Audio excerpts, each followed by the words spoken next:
What if the key to unlocking a future you never dreamed of was hidden in a past you never knew?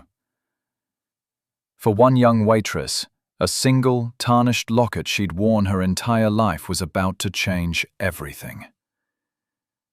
This is a story about a forgotten heirloom, a question from a stranger, and a test of character so demanding it could either shatter a lifetime of resilience or forge a destiny of unimaginable hope. The clatter of plates was the soundtrack to Ilara's life. Each scrape of a fork, each murmur of conversation, each ring of the bell from the kitchen was a note in the symphony of her exhaustion.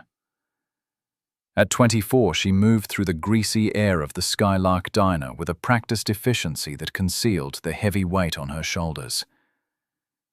That weight had a name: Mom. Her mother's illness was a quiet, relentless thief, stealing not only her health, but also every dollar Ilara earned. Double shifts bled into sleepless nights of worry over stacks of medical bills that grew like an invasive weed. One rainy Tuesday, a woman sat in Ilara's section who was different from the usual clientele of truckers and regulars.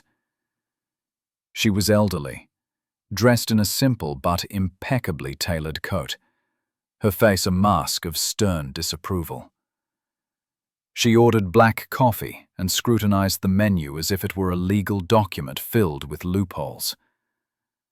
Every request was a test. The coffee was too cold. The spoon was spotted. The sugar dispenser was sticky. Ilara met each complaint with a patient smile and quiet courtesy. Her mantra a simple one: just get through the shift. As the woman prepared to leave, she fumbled with her handbag. It slipped from her grasp, spilling its contents across the worn linoleum floor. Ilara knelt instantly to help. As she gathered a wallet, a pair of glasses, and a silver pen, the thin chain around her own neck swung forward. Dangling from it was a small, tarnished silver locket, its surface worn smooth by years of touch. The old woman's sharp eyes, previously filled with critique, froze. They fixed on the locket with an unnerving intensity. For a moment, herself agreeing, her mind racing. Was this about the woman from the diner? Had she complained? The car glided through the city, leaving her gritty neighborhood behind for a world of glass and steel. It stopped before a skyscraper that pierced the clouds, a monolithic structure simply named Vance. She was led to a penthouse office that seemed to float above the city. The view was dizzying, and seated behind a vast mahogany desk was the woman from the diner. Today, she was not a fussy old woman, but a figure of immense authority. Her name, Ilara now knew, was Eleonora Vance, a reclusive billionaire whose name was whispered in financial circles, but whose face was rarely seen. "You are punctual. I appreciate that," Eleonora said, her voice as sharp and cold as the glass surrounding them. "I have a proposition for you." Ilara stood nervously, her hands clasped tight. "I don't understand. If this is about the coffee yesterday—" "The coffee was irrelevant," Eleonora cut her off. "I was observing your character. You possess a rare quality in this world: grace under pressure, patience in the face of disrespect. I find myself in need of such a quality." She explained the offer. It was unorthodox, bizarre. She wanted to hire Ilara as a personal companion. The duties were vague: reading aloud, accompanying her to appointments, simply being present. The salary she named was a figure so astronomical it made Ilara feel lightheaded. It was enough to pay her mother's medical bills for a decade, to lift the crushing weight that had defined her entire adult life. But there was a condition, a strange and unsettling one. "You will live here," Eleonora stated, gesturing to the opulent suite, "and you will answer any question I ask of you, truthfully, about your life, your past, your family, everything. Do you agree to these terms?" A companion who was also an open book, a test subject. The offer felt less like a job and more like a transaction, a purchase of her life. "Father?" "He died before I was born, in an accident. That's all I know." The questions were relentless, circling always around the same topics: her mother's history, her own lonely childhood, and the locket. Especially the locket. "May I see it?" Eleonora asked one afternoon. Her gloved fingers brushed against the worn silver, her touch surprisingly gentle, but her face remained a mask. "It was a gift from your mother," Elara explained. "She said it was from my father." Feeling like a butterfly pinned to a board, Elara sought refuge in the penthouse's vast, silent library. It was a room filled with the ghosts of a family she knew nothing about. One evening, while searching for a book to read to Eleonora, she found a heavy, leather-bound photo album tucked away on a dusty bottom shelf. She opened it carefully. The black-and-white photos depicted a world of privilege and joy. A smiling couple on a sailboat, a young girl with a wide ribbon in her hair riding a pony. Then she turned a page and her breath caught. It was a photo of a young woman, perhaps 16 or 17, with a rebellious sparkle in her eye. Her face was heart-stoppingly familiar. It was her mother, Amelia.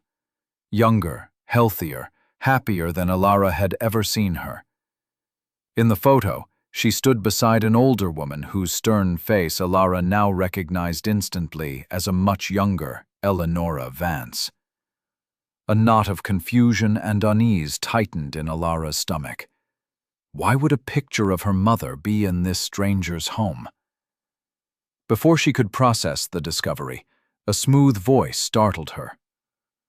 "Finding skeletons in the family closet?" Elara spun around. A man stood in the doorway, tall and handsome, dressed in a suit that probably cost more than her old car. He smiled, but it didn't reach his cold, assessing eyes. "I'm Marcus Vance," he said, extending a hand. "Eleonora's nephew. And you must be the new charity case." Marcus Vance oozed a charm that felt like a thin veneer over something sharp and dangerous. He was Eleonora's heir apparent, the public face of the Vance Corporation, and he made it immediately clear. Smile tight. His gaze fell upon the picture of the young Amelia. A flicker of something, annoyance, recognition, crossed his face before being replaced by his usual mask of indifference. "Tragic story, that one," he said dismissively. "My cousin ran off with some penniless artist. Broke my aunt's heart. We haven't heard from her in over 25 years. Probably for the best." He walked toward the table, carrying a cup of coffee. As he passed, he stumbled, seemingly catching his foot on the leg of the rug. The dark liquid sloshed from the cup, cascading directly over the open page of the album. "Oh, clumsy me," he exclaimed with theatrical dismay. He grabbed a napkin and dabbed uselessly at the spreading brown stain, which was now obscuring the faces of Amelia and Eleonora. The photograph was ruined. "What a shame," he said, his eyes meeting Elara's. There was no apology in them, only a cold, unmistakable warning. The act was too precise to be an accident. He had destroyed the one piece of tangible evidence connecting her world to this one. Why? The incident solidified a terrifying suspicion in Elara's mind. This was not just an old woman's game. There was a secret here, a secret Marcus was desperate to keep buried. The ruined photograph became a catalyst for Elara. Marcus's act of sabotage hadn't scared her off. It had ignited her resolve. She was no longer just a companion. She was an investigator in her own life story. She started observing everything more closely. The way Marcus steered conversations away from the past.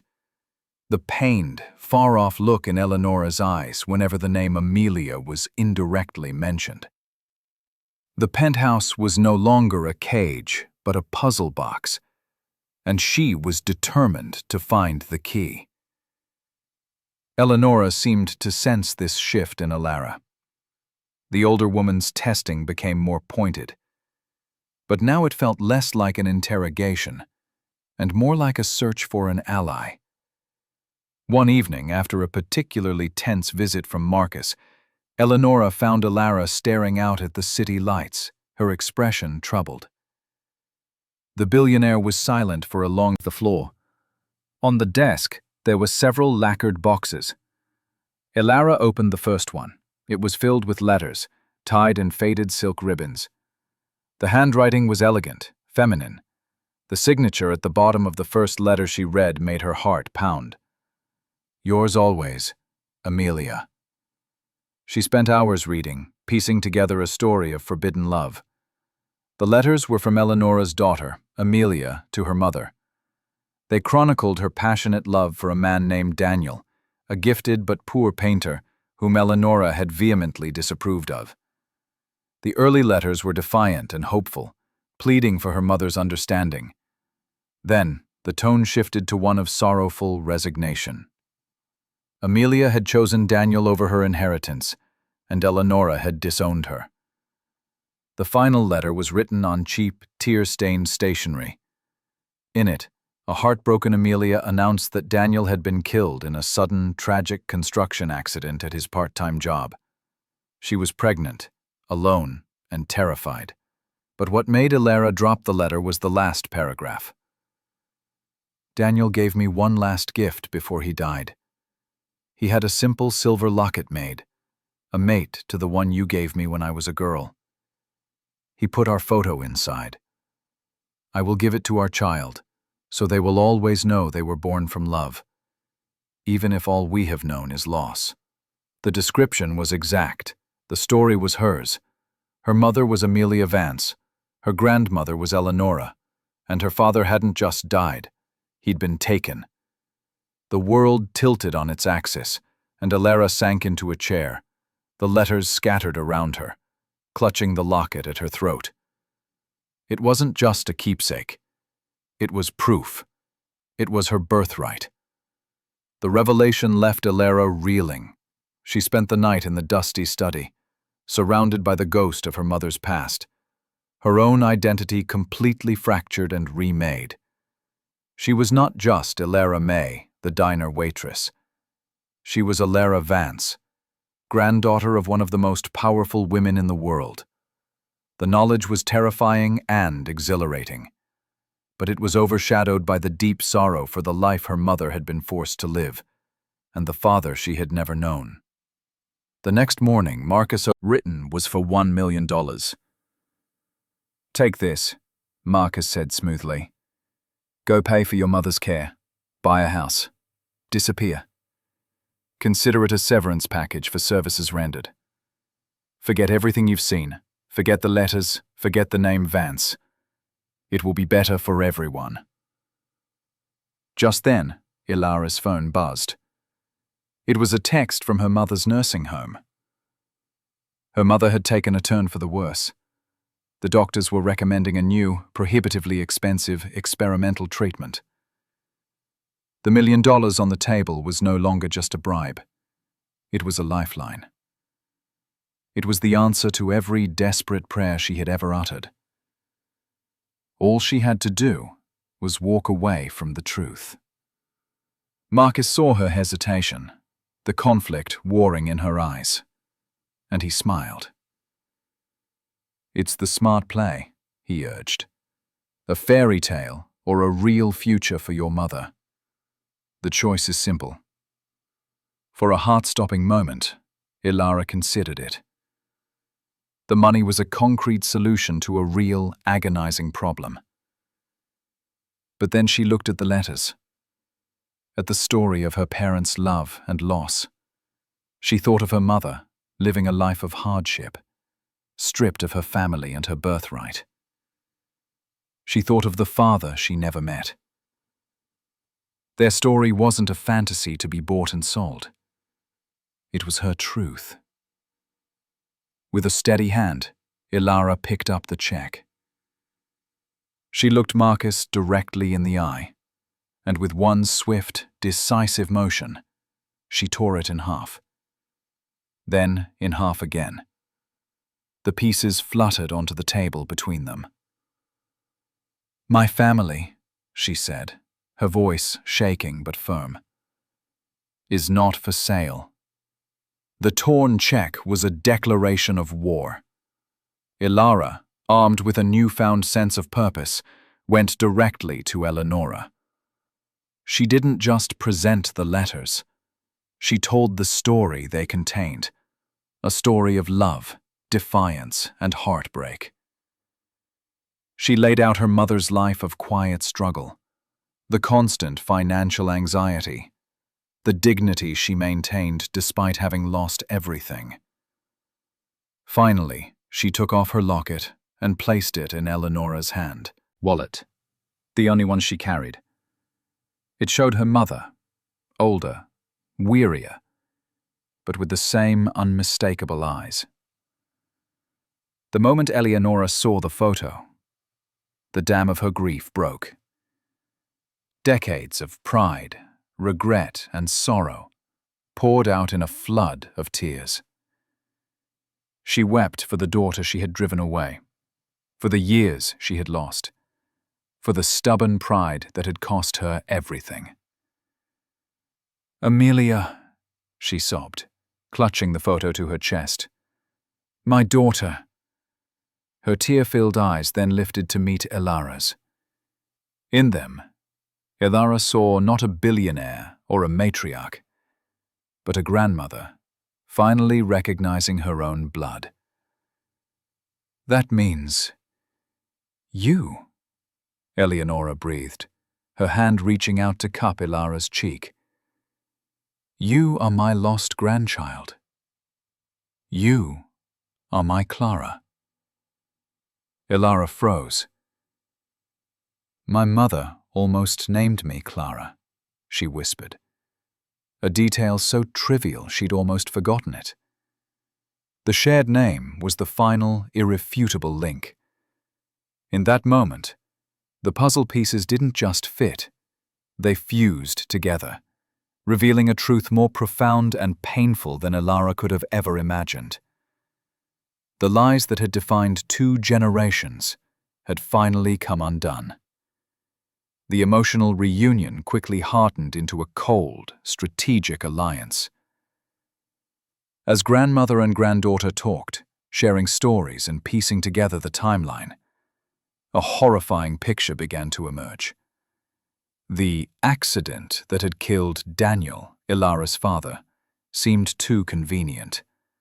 The fact that Amelia, a known heiress, could disappear so completely seemed too improbable.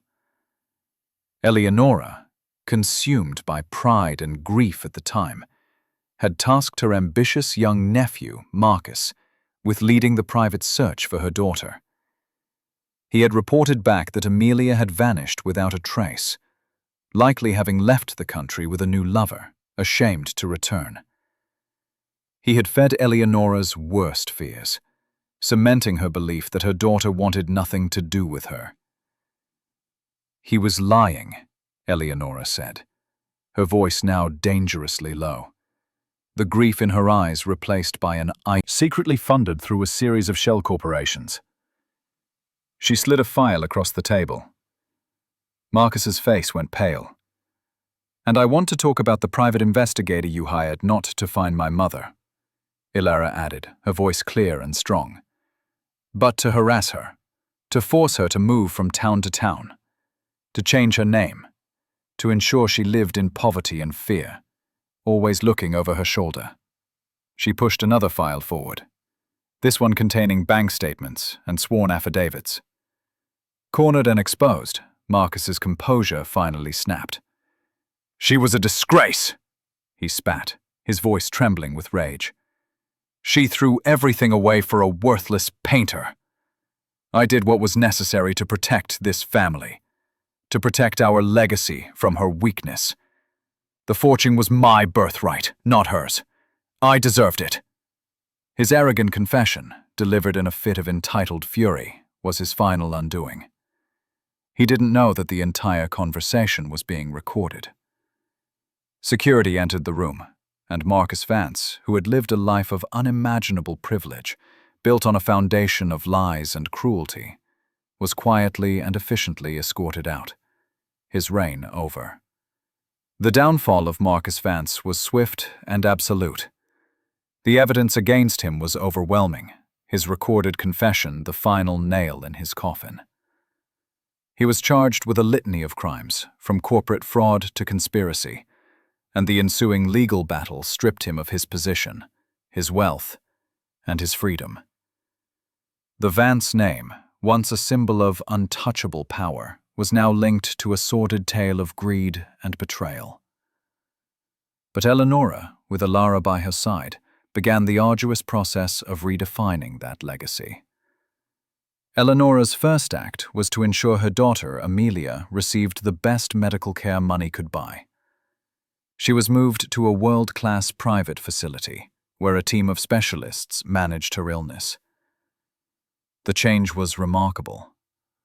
Freed from the stress of poverty and with access to proper treatment, the light began to return to Amelia's eyes. The reunion between mother and daughter was quiet, fragile, and filled with the tears of 25 years of unspoken pain and regret.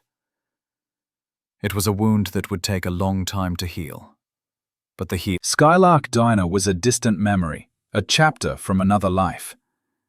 Elara now walked the halls of the foundation, her work giving her a purpose deeper than she had ever imagined.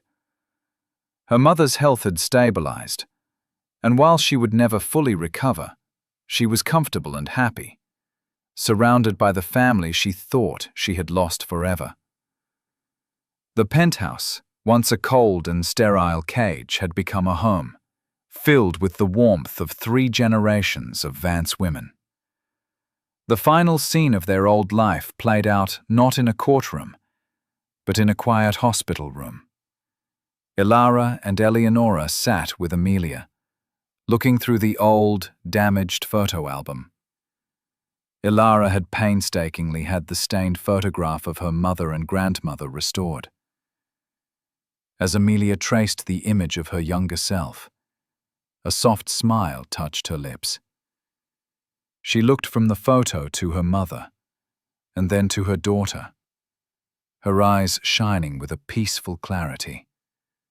Elara reached up and touched the silver locket at her throat, now polished and gleaming. It was no longer a symbol of a lost father or a mysterious past, but a testament to a love that had endured deceit, time, and tragedy. It was a link in a chain that had been broken, but was now, finally, reforged. The true inheritance wasn't the billions of dollars or the corporate empire. It was this quiet moment of connection. A family reclaimed from the ashes of a terrible lie. For is there any greater fortune than finding where you belong? True wealth is not what you have, but the love you have to come home to. Mesorevolut 10, His Beckett. If this story of resilience, love, and long-awaited justice touched your heart, please help it reach others who may need a message of hope. Like, share, and subscribe to our channel for more stories that prove, even in the darkest of times, the light of truth can find its way home.